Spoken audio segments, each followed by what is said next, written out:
Hey YouTube, Dawson Rider here, and welcome to my comparison video for the Legacy Zeonizer to the classic 90s version. Which one's which? You can probably tell because this is missing something. That's the most major note I have here at the beginning. You probably already know it if you happen to watch my original Zeomorpher review, or Zeonizer review, that I'm missing the little thingamajig on there. That's the technical term. If you want to look it up on the Ranger Wiki, it says the Zeonizer thingamajig, so yeah. But anyway, let's just go ahead and get started. Let's take a look at the non-electronic pieces. So obviously, you know, I'm missing that, so I'm sorry about that. I have no idea where it went. It might not even be somewhere I can find it. It might have been like a lost on the playground situation. But the core difference between this piece and the piece that it came with is obviously no die cast, and it's just kind of, I remember it being a little bit of a darker, cheaper looking thing. But other than that, like, the core base of these is honestly almost identical. Like, this looks a little shinier and like almost a little slender in a way, but honestly they're pretty close. They definitely tried to match the same mold, which is obvious. You know, the only real reason this looks a little more worn out is because it's old, you know.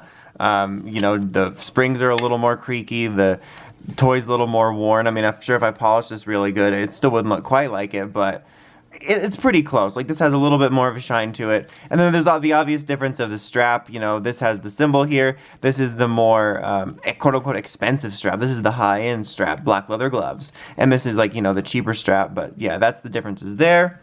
Now you got these two here, which also same proportions, as you can see. And you can see that the Legacy one definitely stands out shine-wise.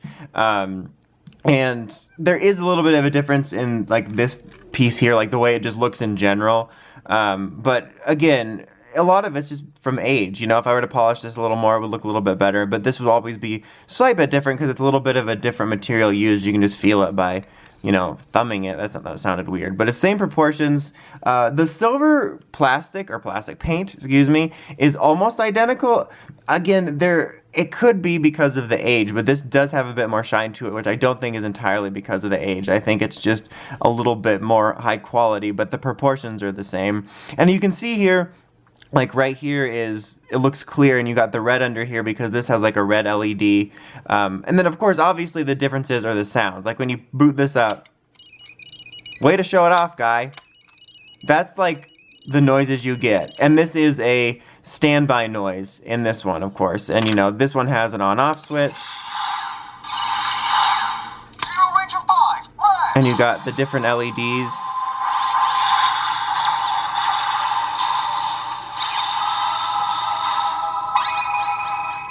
And, you know, the selector, different LEDs, Zeo theme.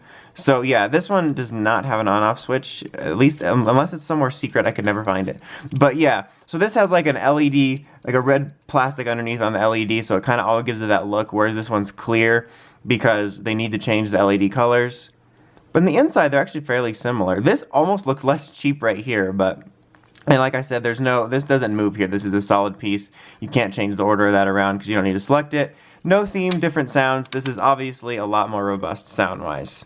So yeah, that's the difference there. Overall, that was a weird voice inflection.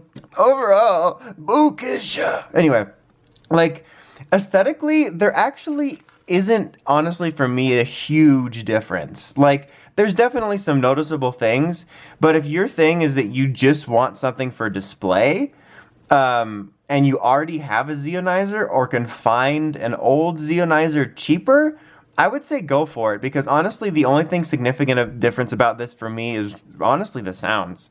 You know, and so if these sounds with the non-Ranger voice actors don't mean that much to you, and you can get your Zeo theme by purchasing the Golden Power Staff, then honestly, I think this is fine for like a display purpose or a cosplay purpose.